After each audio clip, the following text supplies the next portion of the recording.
Hello, and today I'm going to do a video on the life of Brandon Stark. Now, Brandon Stark was the eldest son of Rickard Stark, who was also the father of Eddard Stark.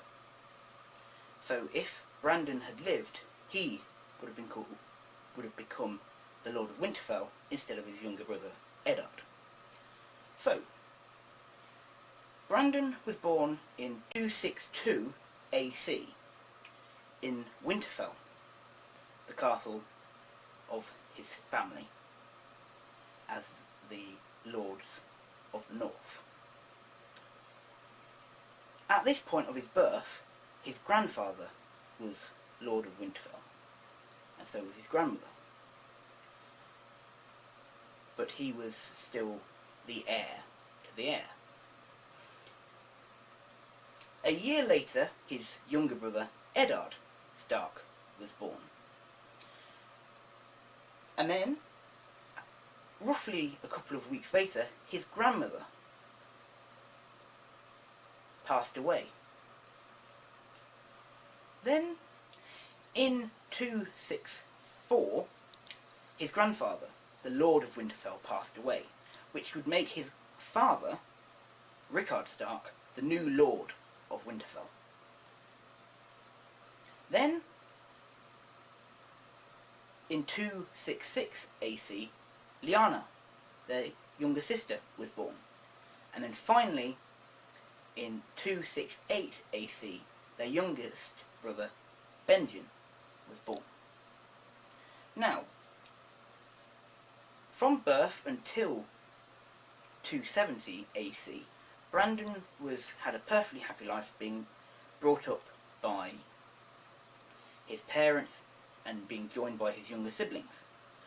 But by 270 AC, his father decided it was time for him to start being trained how to fight with different weapons and so forth. So that is what happened. Between 270 and 276, Brandon was trained to use all different types of weapons on horseback and standing on his own feet, just so he could be a good, true lord when his father dies. In 276 AC, Brandon, with the rest of his family, travelled all the way to Lannisport and watched the grand tourney there, which was in honour of a birth of a royal baby. Now, over the period of the week that the tourney was happening, Brandon's father, Lord Rickard, talked to Lord Ned Dustin about having his eldest son, Brandon, warded with him, so he is still in the northern part of Westeros, so he is still learning about the culture of the north, but he's still further enough away from Winterfell that he can learn enough about how to be a good enough lord when it becomes time for him to take over after his father's death. And Lord Dustin accepts this proposal and says, I will ward your eldest son and teach him what I can teach him. And that is what happens. But during that week, Brandon learned so much by watching all these successful knights fight in the tournament and see how to fight and how to shoot an arrow, and generally sees things in a new perspective when it comes to using weapons, not only for fighting but also how to impress people and how to make people aware of you without having to threaten them directly. Also, whilst at Lannisport, he met a lady of House Dane, called Lady Ashara Dane. Now, they slept together, Ned, Brandon's younger brother, had asked him to speak to her because Ned found her attractive, and he'd asked his older brother to go and talk to her about asking her, maybe him asking her for a dance. Because Ned is too shy, Brandon talked to her and said to him, "My brother would like to dance with you, how about you go and dance with him, and then later on we'll sneak off and have sex." Which they do, and it is said that she falls pregnant by him and has a child later on. But that has never been verified or confirmed, so we cannot be sure. But if that is true, the child was called Brandon Sand, which is the bastard name of a child born in Dawn, which is where her family come from. Brandon only had a few days before he was being sent off to be warded with Lord Ned Dustin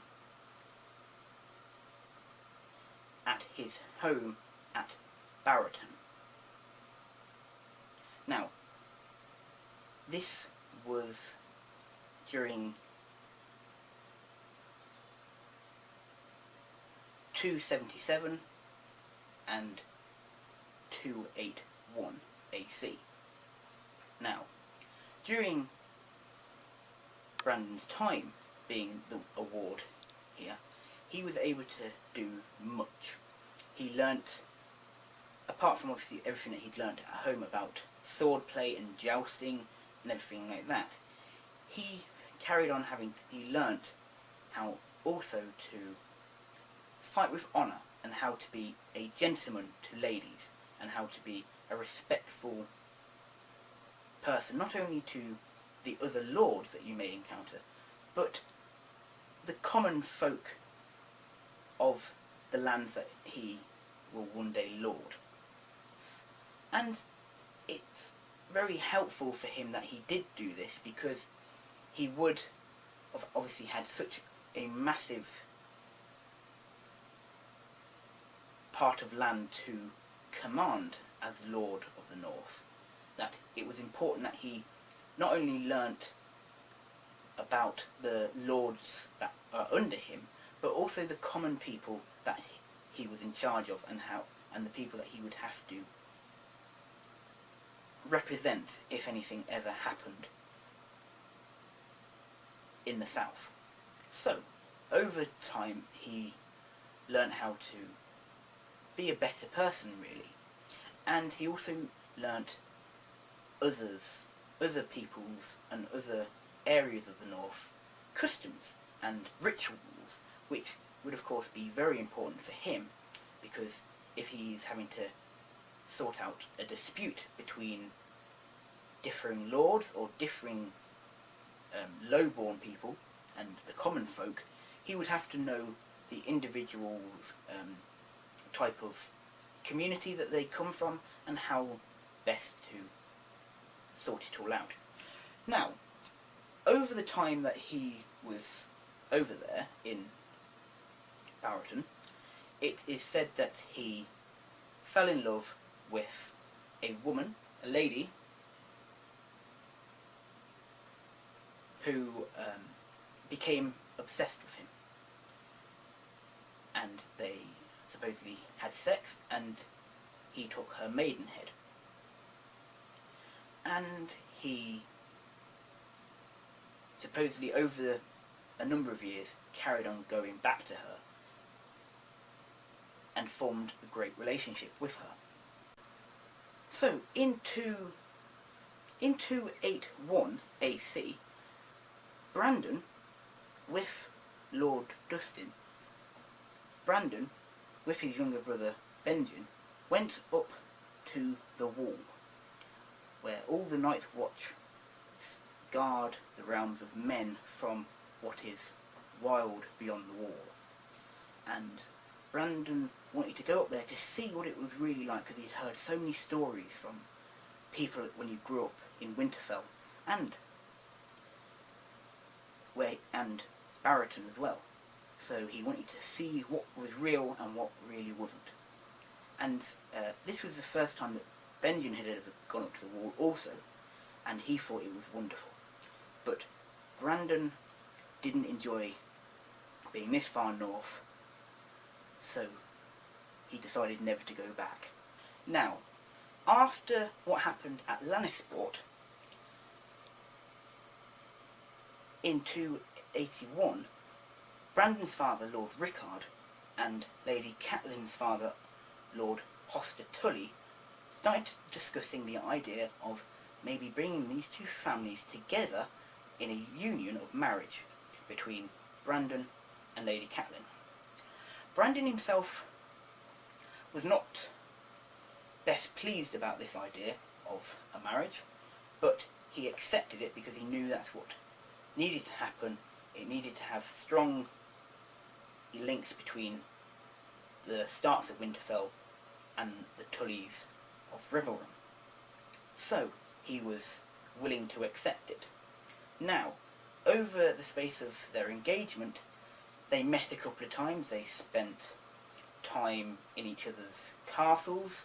So she went up to Winterfell, he came down to Riverrun. But it was a couple of weeks before their intended marriage, and Lord Hoster Tully's own ward, a man called Peter Baelish, who was in love with Catelyn, said to Brandon, "I will fight you for Lady Catelyn's hand. If you win, you will marry her. If I win, you will cease your claim on her hand." Unfortunately, for Peter, Brandon did win, and it was only down to Catelyn Stark's wishes that he did not kill him, but he did cut him from chest down to belly, and he still has the scar to today. It's around this time that Brandon got on his horse to ride back up north to meet up with his father. Now, Brandon has just left Riverrun and the Tullys to ride north to meet his father, who is coming down from Winterfell with a wedding party, so they can watch the marriage of Brandon and Catelyn. It is when they finally meet that Brandon hears news of his sister Lyanna's kidnapping by Prince Rhaegar Targaryen, and he says in a rage, "I'm going to go down to the capital and sort this out and get Lyanna back and bring her home." He rides on his horse all the way down to the capital. Now, with Brandon just arriving in the Crownlands and heading towards the capital of King's Landing, he races and races until he is outside the Red Keep, where he dishorses himself and runs to the door and screams, "Rhaegar! Come out and die!" because of the fact that Rhaegar has kidnapped his sister Lyanna. Unfortunately, of course, Rhaegar isn't there, and he is captured and put in the cells of the Red Keep, awaiting his father's arrival, which has been ordered by the Mad King, King Aerys. And once his father does arrive, Brandon has to watch as his father is burnt alive in his own armour, while Brandon has a leather-bound rope around his neck, while he strangles himself trying to get a sword which is just out of reach to help his father. And of course, this is the end of Brandon Stark. He dies, and he never becomes Lord of Winterfell. His younger brother, Eddard, marries his intended, Catelyn Tully, and they become Lord and Lady of Winterfell and have a number of children and also have a number of happy years together as man and wife. I hope you enjoyed that video. If so, please press the like button down below, and also, if you haven't already, subscribe to my channel. My name is Actor Thomas. I hope you enjoyed this video, and I shall see you next time. Goodbye.